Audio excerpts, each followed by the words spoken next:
En la primera sesión, el Dios de la música, hablamos del hecho de que a Dios le interesa nuestra música porque Dios mismo es musical. Y aún la serie de sobretonos demuestra lo que podemos aprender acerca de Dios mismo. Y en el lenguaje y en el canto, aún las diferentes vocales se determinan por la fuerza de las parciales de la serie de sobretonos. Así que tiene relación con toda la vida y nos muestra que a Dios sí le interesa nuestra música y que Él sí tiene normas. En la segunda sesión vamos a hablar acerca del mensaje de la música. Wilson Bryan Key, quien ha investigado mucho este tema, escribió el libro Seducción Subliminal, La explotación por la prensa, libros de esos. Ha llegado a ser un personaje de controversia, pero tiene mucho discernimiento. Vamos a citar de él en varias ocasiones durante el seminario. Pero él dice, cuando entiendes algo, aquello pierde su control sobre ti. Observas a un mago realizar un truco y te quedas impresionado. ¿Cómo lo hará? Pero una vez que sabes cuál es el truco, pierde su efecto. Así que si podemos entender la música y qué es lo que hace y cómo opera, eso nos ayuda a saber cómo controlar la música que tenemos en nuestras vidas. Así que hoy queremos hablar acerca del mensaje de la música. Y usaremos como lema de nuevo Efesios 5:10, porque este es el principio sobre el cual estamos operando. Espero que entiendan que no les estoy dando mis opiniones personales. No me interesa la opinión de nadie, menos la mía. Lo que quiero exponer son principios bíblicos. ¿Qué es lo que Dios quiere que tengamos? ¿Le interesa a Dios nuestra música? Y si es así, entonces, ¿qué clase de música quiere Dios que tengamos? ¿Y cuáles son los principios pertinentes? Así que estamos usando como lema Efesios 5:10. Repítalo conmigo, empezando por la cita. Efesios 5:10. Comprobando lo que es agradable al Señor. ¿Qué es lo que Dios quiere que tengamos? Ahora, para entender eso debemos entender que la música es comunicación. La música es comunicación. Si no entienden eso, no entenderán lo que está sucediendo en el campo de la música. Ahora, yo sé lo que la gente dice, la que afirma que la música es amoral. Yo conozco su razonamiento. He hablado con muchos de ellos, he sostenido debates con muchos de ellos y sé cómo piensan. Ellos dicen que la música es como un televisor. El televisor no tiene carácter moral por sí mismo, es únicamente lo que le metes al televisor lo que lo hace bueno o malo. Ustedes han oído ese argumento. Pero esa analogía tiene una falla seria. Y la falla es el hecho de que la música no es un objeto inanimado como el televisor. La música es parte de lo que viene a través del televisor. La música no es tu tocacassette o tocadiscos o lo que tengas. La música no es ese objeto inanimado, la música es lo que se transmite, es parte de la comunicación y como tal debe tener cualidad moral. Un hombre de New Jersey me llamó hace varios veranos a mi casa en Greenville, Carolina del Sur, y me dijo, tengo un programa radial las noches de sábado por unas 2 horas. Este programa alcanza todo el sur de Jersey y llega a la ciudad de Nueva York. Y dijo, lo que yo quisiera hacer es llamarle a su casa allá en Carolina del Sur y ponerlo al aire y permitir que la gente llame y haga preguntas. ¿Aceptaría? Y le dije, encantado, vamos a hacerlo. Pues me llamó el sábado por la noche y pasamos un rato fascinante, un tiempo muy emocionante. Las 2 horas pasaron como relámpago. Pero incluso llamó un productor de música rock de la ciudad de Nueva York. Dijo, usted habla de que dedicamos nuestros álbumes de rock al diablo. Le dije, yo no dije eso. Dijo, pues algunas lo dicen. Le dije, pues yo no lo dije. Me dije, pues no lo hacemos. Le dije, pues yo lo creo. No digo lo contrario. Usted dice que no, está bien, yo lo creo. Luego dijo, pero ustedes hablan de enmascaramiento en reversa. Dije, yo no he hablado de enmascaramiento en reversa. Preguntó, ¿por qué no? Le dije, a mí me espanta lo que dicen al derecho. Dijo, sí, tiene razón. Y este era un productor. Dijo, está lleno de basura y suciedad. Un productor. Hubo otro hombre que llamó esa misma noche y dijo, usted dice que la música tiene cualidad moral, ¿no? Le dije, sí, señor. Dijo, dígame cuál nota del piano es mala y yo la quito. Le dije, mire, seamos razonables. Hay diferentes maneras de comunicar y la música es solo una de esas maneras. Si usted compara la música con las otras formas, le ayudará a entender lo que estamos diciendo acerca de la música. Por ejemplo, en el campo del lenguaje. El lenguaje se compone de palabras, comunicamos por medio de palabras. Esas palabras se forman con letras individuales. Le dije, permítame una pregunta. ¿Cuál letra del alfabeto es mala? ¿Qué te parece la letra A? Es mala, ¿no? Dijo, ah, no. ¿Y qué de la letra B? Esa es muy mala. Dijo, ah, no, ninguna es mala. Le pregunté, ¿eso significa que no puedes tener palabras sucias y blasfemas?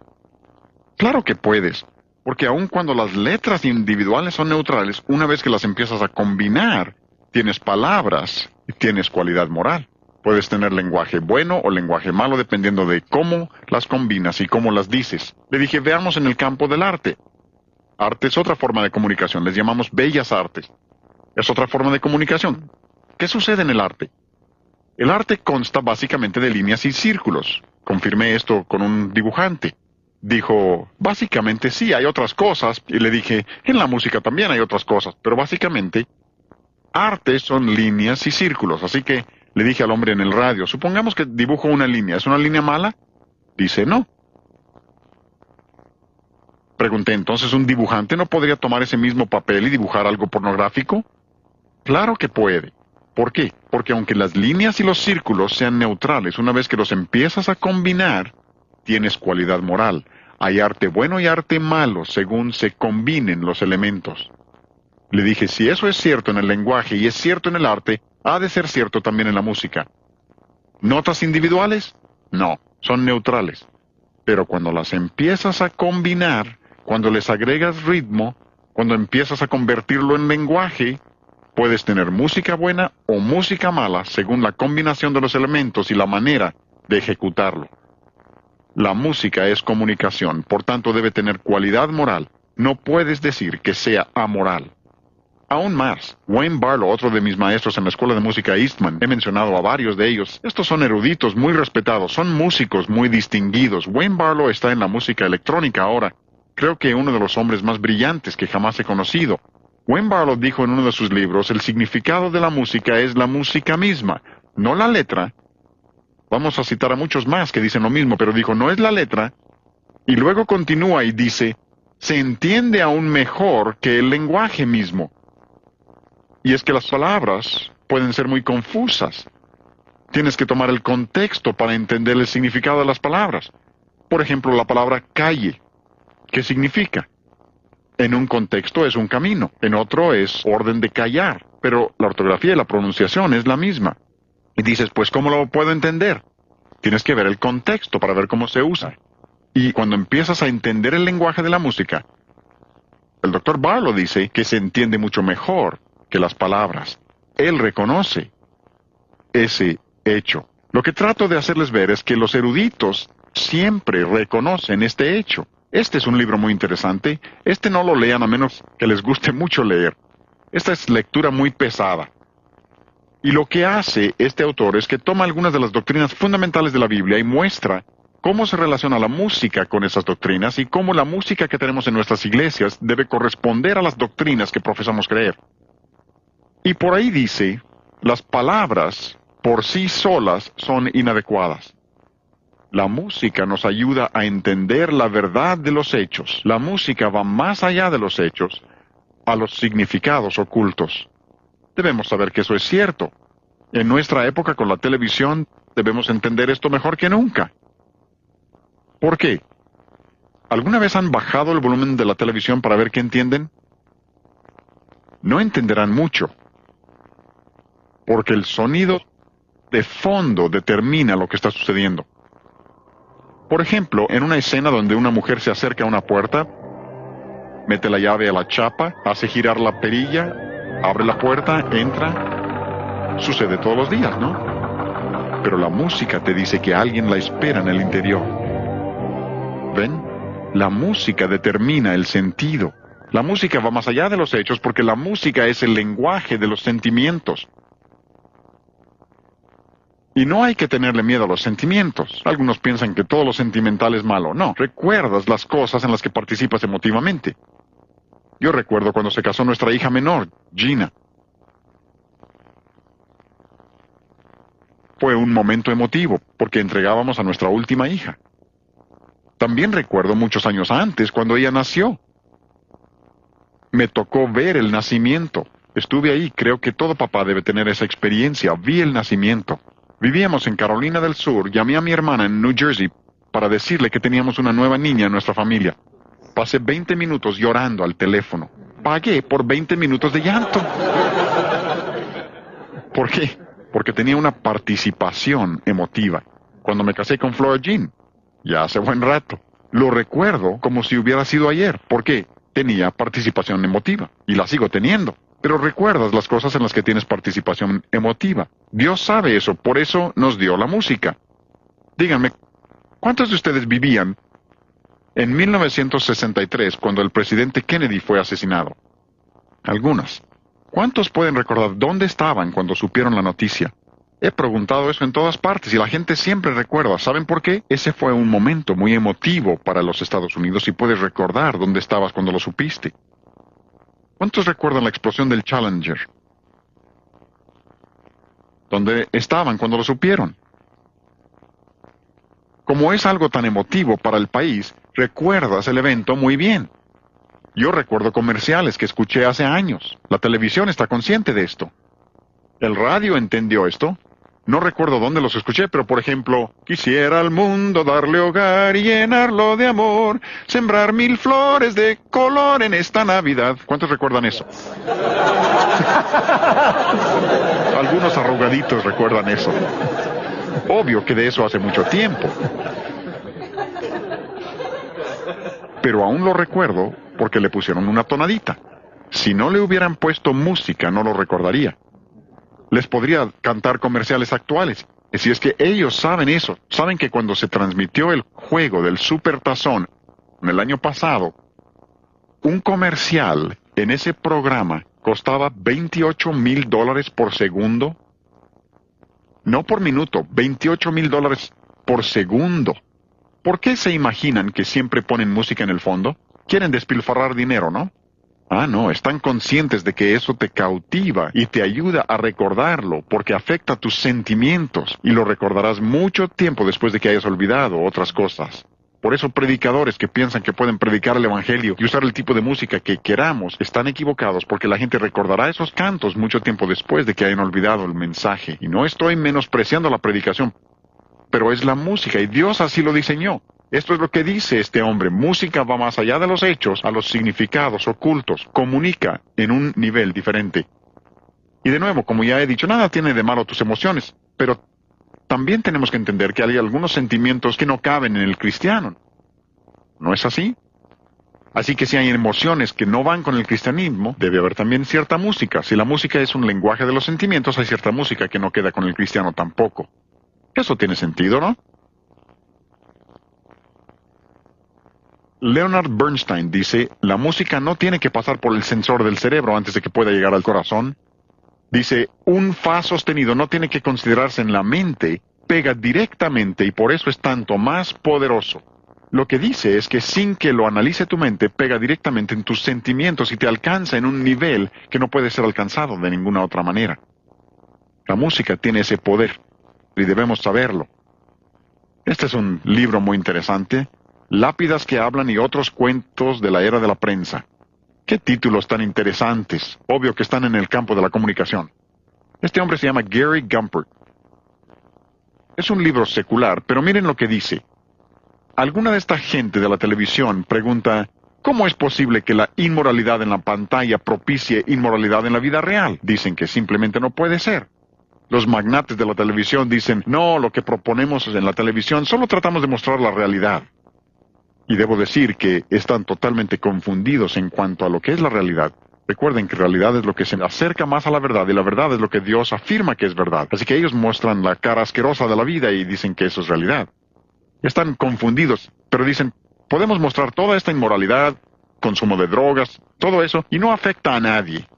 Wilson Bryan Key refuta esto y me gusta mucho su afirmación. ¿Recuerdan? Seducción subliminal y algunos libros de esos. Wilson Bryan Key dice, si no crees que afecta a la gente, asómate por tu ventana. En la década de los 60, cuando las canciones hablaban de drogas, ¿qué sucedió? Fue cuando los jóvenes empezaron a usar drogas al por mayor. Cuando las canciones empezaron a hablar de amor libre y sexo libre, fue cuando una ola de inmoralidad inundó a nuestro país y a nuestros jóvenes.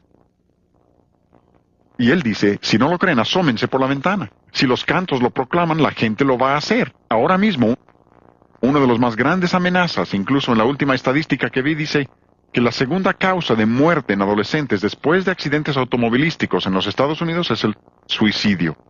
Y tantos de los cantos motivan al suicidio. Y Wilson Bryan Key dice, si no lo creen, asómense a la ventana. Cuando lo oyen en las canciones, observen lo que está sucediendo. Pero los magnates de la prensa que promueven la televisión dicen, no tiene ningún efecto. Pero, al mismo tiempo, dicen que la publicidad modifica la conducta del público y procuran que la gente se anuncie porque sí logra que el consumo aumente. ¿Hasta dónde llega la hipocresía? Este es un libro relativamente nuevo. Se llama Control Mental Sabatina. Ustedes que son padres deben leerlo. Escrito por un hombre cristiano exponiendo la filosofía que se está enseñando a nuestros niños. Porque los padres creen que el sábado por la mañana es bueno permitir que la televisión sea la niñera.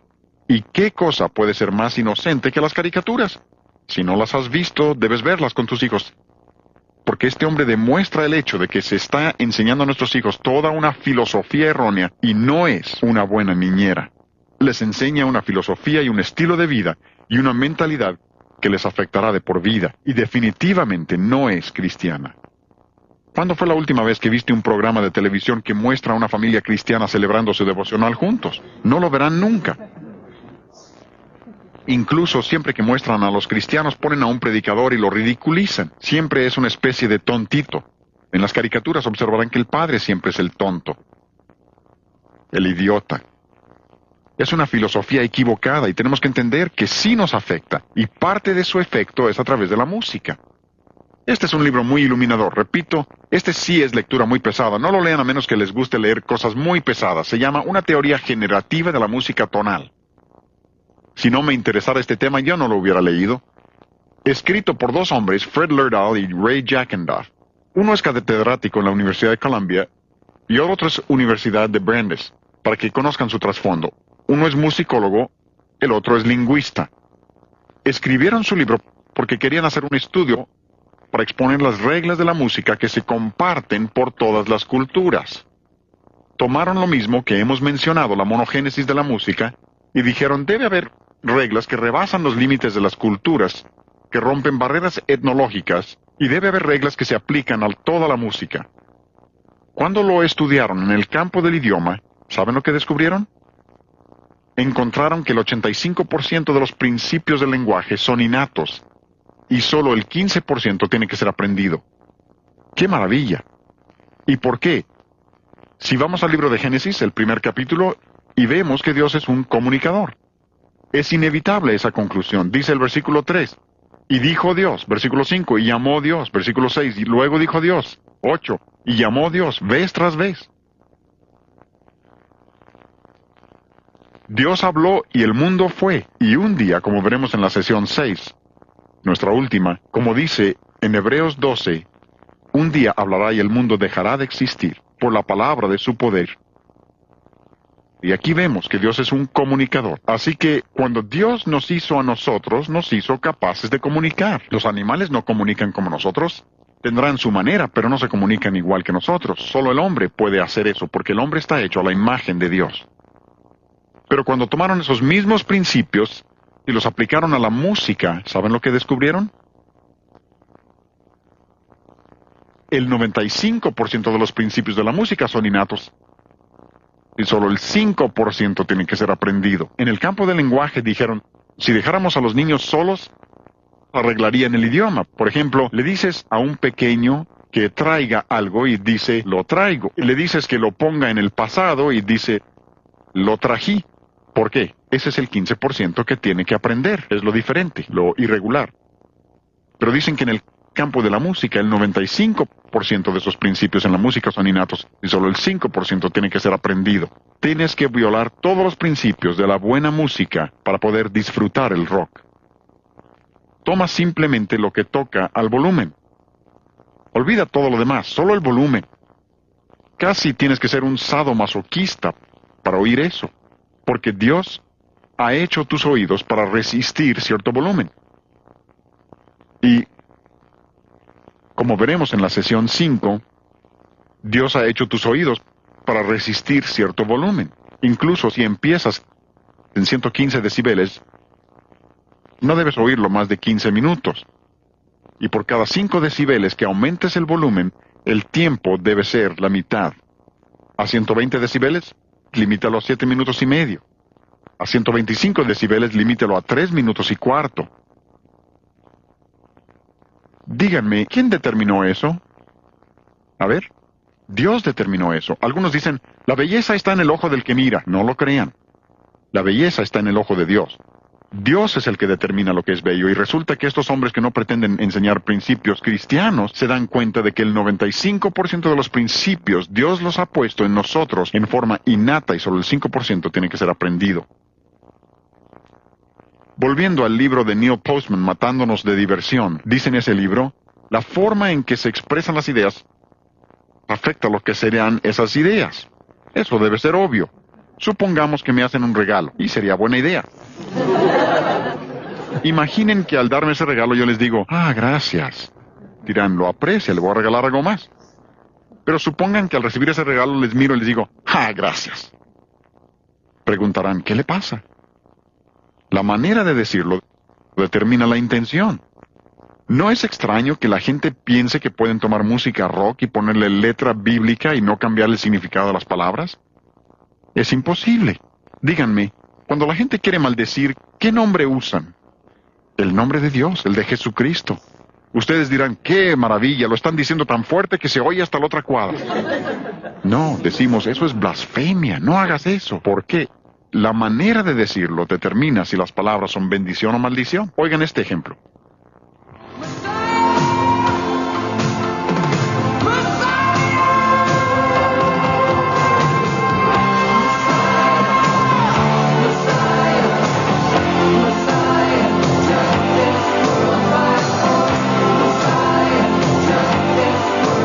Se supone que esa es una grabación cristiana y el nombre de Mesías, pero la manera de decirlo hace que suene a blasfemia.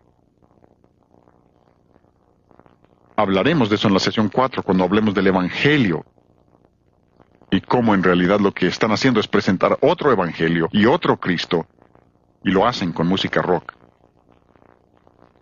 Este es un libro interesante, y ¿qué títulos? Todos los hijos de Dios y zapatos de gamuza azul. Por un hombre cristiano, Kenneth Myers, habla de la cultura popular y cómo esa cultura se relaciona con el cristianismo. Y en este libro dice, las formas culturales pueden cancelar la comunicación. La manera de decirlo. Todos los hombres en este campo reconocen lo que les estoy enseñando. Y uso estas citas para mostrarles que estas no son ideas originales mías, algo que yo he inventado de alguna manera. Esto lo enseñan eruditos en este campo del entendimiento de los efectos de la música y la sociología de la música y todas las disciplinas que lo acompañan.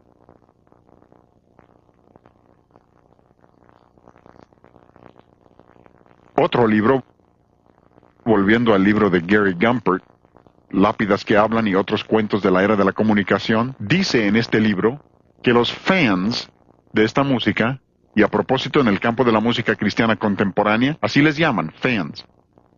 Es diversión y tienen sus fans que los siguen. Pero dice que los fans insisten en que la calidad es subjetiva. Si a mí me parece malo, es malo. Si a mí me bendice, ¿tú cómo lo puedes dudar, no? O sea que mi reacción a aquello es lo que lo hace bueno o malo. Todo es subjetivo. Dicen que ellos insisten en eso. Pero dice, esto es como el borracho que cree e insiste a gritos que no está ebrio y a los 5 minutos está inconsciente. El señor Gumpert continúa y dice, el juicio sí es subjetivo, su evaluación de la situación, pero la condición misma no lo es. No importa lo que digas, dirás, pues yo no lo veo así. Eso no quiere decir que la música no tenga cualidades inherentes. Tu juicio sobre la música pudiera ser subjetiva, pero las cualidades inherentes no es asunto subjetivo.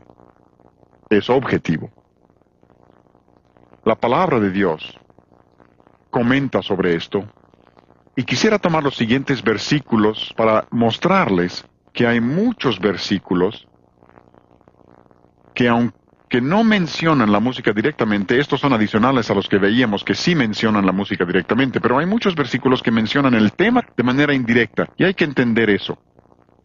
Hace varios años estuve en una ciudad grande, y me invitaron a una entrevista en una difusora de radio cristiana. Le llaman la Estación del Amor, para que se den una idea. Y la noche antes de la entrevista, el gerente de la difusora leyó uno de mis libros. Ha de haber sido un librito que escribí, El ruido fuerte del ritmo rock. Alguien le dio un ejemplar y lo leyó y decidió que no iba a ser entrevista, iba a ser un debate entre él y yo. Y otro de sus hombres sería el moderador, pero eso me lo dijo hasta que llegué al estudio, que iba a ser un debate. Les dije, está bien, si quieren ser debate y no entrevista, está bien. Pues fue muy interesante. Empezaron el programa tocando música rock. Obviamente era música rock, no había duda. Luego me pidieron que comentara sobre ello, así al aire. Así que le dije lo que era el problema con esa música. Luego dijeron, tenemos al compositor en la línea, queremos que hable con él. Muy amable. Les dije, está bien. Así que le expliqué al compositor. Se suponía que era cristiano, así que le expliqué y le dije, este es el problema con la música, permítame decirle por qué está mal y por qué no puede ser música cristiana. Pero luego, y creo que aquí es donde Dios le da a uno palabras, creo que eso se refiere cuando dice que Dios dará palabras, y Dios me hizo pensar, ¿por qué no le hablas acerca de la salvación? Así que estábamos al aire y le dije, Rick, así se llamaba el compositor, le pregunté, ¿cuándo te convertiste? Y me preguntó, ¿a qué se refiere?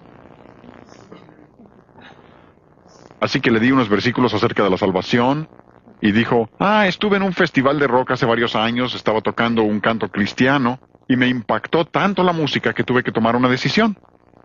Y le pregunté, ¿qué pasaje bíblico te condujo a Cristo? Romanos 10:17 dice, la fe viene por el oír y el oír por la palabra de Dios. Solo la palabra de Dios conduce a la persona a Cristo. ¿Qué versículo te condujo a Cristo? Y no tuvo respuesta, y finalmente les dije a los dos caballeros que estaban conmigo a la mesa, caballeros, es obvio que estamos hablando con un hombre inconverso. Y Rick estaba escuchando. Y no hubo respuesta. Pero preguntaron, ¿dónde dice en la Biblia no usarás música rock? ¿Han oído eso? ¿Dónde dice la Biblia? Les dije, vamos, seamos razonables. Hay muchos principios de la Biblia que aplicamos a una situación determinada. Por ejemplo, la Biblia no dice, no fumarás. Pero como cristianos entendemos que Romanos 12:1, que dice que nuestros cuerpos pertenecen a Dios, que hemos de tenerlos limpios, puros y santos para Dios, aceptables para Dios, que es vuestro culto racional, y la razón por la que no fumamos es por causa de un principio bíblico que aplicamos en esa área. Yo no lo sabía, pero el hombre con quien sostenía el debate tenía una cajetilla de cigarros en el bolsillo. Nunca había entendido que se toman principios bíblicos y se aplican. Y eso es lo que quiero que hagamos hoy. Tomaremos unos versículos que no se aplican directamente a la música, pero sí se aplican indirectamente. Uno de esos versículos es Hebreos 5:14. Hebreos 5:14. Ese versículo dice, el alimento sólido es para los que han alcanzado madurez, para los que por el uso, una palabra muy interesante que literalmente significa práctica, pero va más allá. Hay otras palabras que significan práctica en la Escritura, pero esta literalmente significa por hábito. Es algo tan parte de ti que se vuelve un hábito. Para los que por el uso tienen los sentidos ejercitados. La palabra que se traduce ejercitados es la palabra gumnazo. De ahí viene nuestra palabra disciplina. Pablo le dijo a Timoteo en 1 Timoteo 4:7, le dijo, ejercítate para la piedad, disciplínate, la palabra es gumnazo. De ahí viene también la palabra gimnasio. Es un lugar donde te disciplinas para poder hacer lo que quieres hacer. Y aquí en Hebreos 5:14 aprendemos que hemos de disciplinarlos para la piedad. ¿Para qué? Para que podamos discernir el bien y el mal. Vean, para discernir entre lo que es bueno y lo que es malo. Verán también aquí que a veces Dios nos castiga en Hebreos capítulo 12. Dios nos castiga para que seamos disciplinados por el castigo. También vemos en 2 Pedro 2:14 que uno se puede disciplinar en un sentido equivocado. Uno puede hacer un hábito de hacer lo malo, tanto que se habitúa el corazón a la codicia en dirección equivocada. Pero Dios dice que quiere que disciplinemos nuestros sentidos. Quiere que conozcamos lo que es bueno y distinguirlo de lo malo. Ustedes conocen los 5 sentidos: vista, olfato, gusto, tacto y oído. Yo creo que Dios quiere que disciplinemos los 5 sentidos. Los 5. No tomaremos el tiempo para hablar de ellos hoy, pero se podría predicar un sermón completo sobre cada uno. Nuestros ojos, Dios quiere que disciplinemos nuestros ojos, y en nuestra época de la comunicación todo hombre tiene que aprender a disciplinar sus ojos. Quizás supieron de un evangelista famoso que cayó en pecado y dijo, toda mi vida he tenido una fascinación con la pornografía. Debe haber sabido que la indisciplina de sus ojos lo iba a alcanzar tarde o temprano. Dios quiere que disciplinemos los 5 sentidos, pero observen cuál es el 5º sentido. Es el oído. Dios dice que tú y yo, como hijos de Él, hemos de disciplinar el oído, saber lo que es bueno y lo que es malo. Disciplina, gimnasio, gimnasia. Ir al gimnasio y aprender a disciplinar tu oído, es lo que está diciendo. ¿Han observado cuánto dice la Biblia acerca del oído? Es todo un libro acerca del oído. Se menciona más de 1500 veces en la Escritura. Busquen una concordancia exhaustiva, no menos de 1500 veces Dios habla acerca del oído, porque es tan importante. Es importante para Dios, debe serlo también para nosotros. Romanos 10:17, la fe es por el oír, no por la vista, no por el tacto, ni siquiera por la experiencia. Algunos dicen, yo tuve tal o cual experiencia y eso fortaleció mi fe. No, la experiencia no desarrolla la fe, solo la palabra de Dios desarrolla fe. La experiencia lo puede confirmar, pero solo la palabra de Dios produce fe. Otros dicen, yo tuve tal o cual experiencia y eso destruyó mi fe. No, solo una falta de la palabra de Dios puede destruir la fe. Porque si la experiencia pudiera destruir la fe, los creyentes de Rusia no tendrían fe alguna. Al contrario, son tan fuertes que no quieren saber de nuestro cristianismo. Tienen una fe muy fuerte. Es la palabra de Dios la que produce fe. Pero Dios nos dice, ¿cómo se produce? La fe es por el, ¿qué? Oír. Y el oír por la palabra de Dios. Cristo se le llama, ¿qué? El verbo, lo que oyes en Juan 1:1. A Juan Bautista se le llamó la voz del que clama en el desierto, lo que oyes. La palabra de Dios está llena de esto. Incluso en 1 de Juan 1:1, Juan dice, lo que era desde el principio, lo que hemos visto y oído, eso os anunciamos. Visto y oído. Los educadores modernos le llaman a eso audiovisuales y creen que tienen algo nuevo. Dios ha hablado desde siempre. Y si toman ese solo versículo y comprenden su trascendencia, se apartarían de la televisión totalmente. Porque tomen el impacto tremendo de la vista junto con el oído y tienen un medio que destruirá moralmente a una sociedad. Y lo está destruyendo. Y es que el sonido influencia al ser humano completo. El sonido es transmitido a casi todos los centros nerviosos y órganos del cuerpo.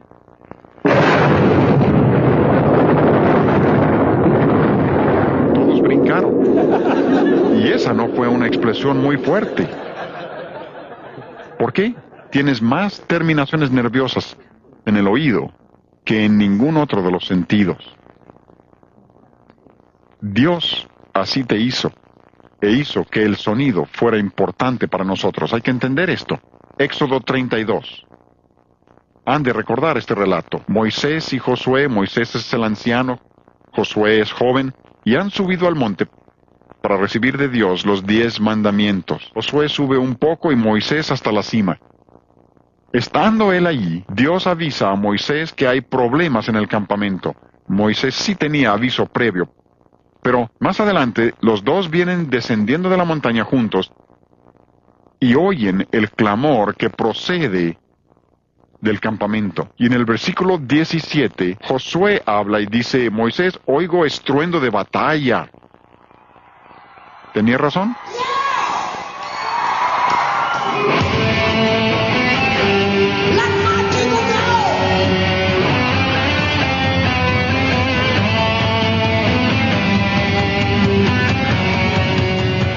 Probablemente eso sea muy parecido a lo que oyeron. Se supone que ese es un concierto cristiano. Música cristiana. Y observen que aquí la palabra estruendo significa ruido. Significa cacofonía, sonido completamente desorganizado. Algunos no comprenden esto. Por ejemplo, cuando vuelve a hablar Moisés, dice, yo escucho estruendo de cantares. Y usa la misma palabra que significa ruido. Y algo tenía el canto del pueblo que le decía a Moisés que había pecado en el campamento. ¿Recuerdan la historia? Él tomó las tablas de piedra y las destruyó. Algunos dirán, pero el Salmo 66 dice, aclamad a Dios con alegría. ¿No es eso lo que debemos hacer? Están totalmente confundidos. Ahí la palabra que se usa es otra muy diferente. La palabra aclamad ahí significa un sonido organizado, hermoso. Dice, en efecto, hagan un sonido fuerte para el Señor. Y la gente malinterpreta eso y dicen, pues la Biblia dice, alabad al Señor con címbalos resonantes. ¿Por qué no podemos usar amplificadores? Dios se refiere al sonido natural. Si cantáramos juntos, todos los presentes, no podríamos producir un sonido que dañara el oído. Si cantaras a todo volumen, no podrías dañar nuestro oído. Incluso si cada uno tuviera un instrumento y fuéramos una orquesta o una banda, no podríamos tocar con volumen suficiente para dañar nuestros oídos. No se puede. La única manera de hacerlo es con un sonido electrónico, artificial o mecánico. Pero puedo meter un amplificador con grandes bocinas y puedo dañar sus oídos en cuestión de minutos. Dios no se refiere a eso. Ese es un abuso del concepto. Y cuando dice aclamad, es un concepto totalmente diferente a lo del clamor que oyeron Josué y Moisés. Uno de mis personajes favoritos en la Biblia es Samuel. Lo veo y pienso, ¿cómo quisiera ser como él? Pero veo a Jacob y digo, ese soy yo.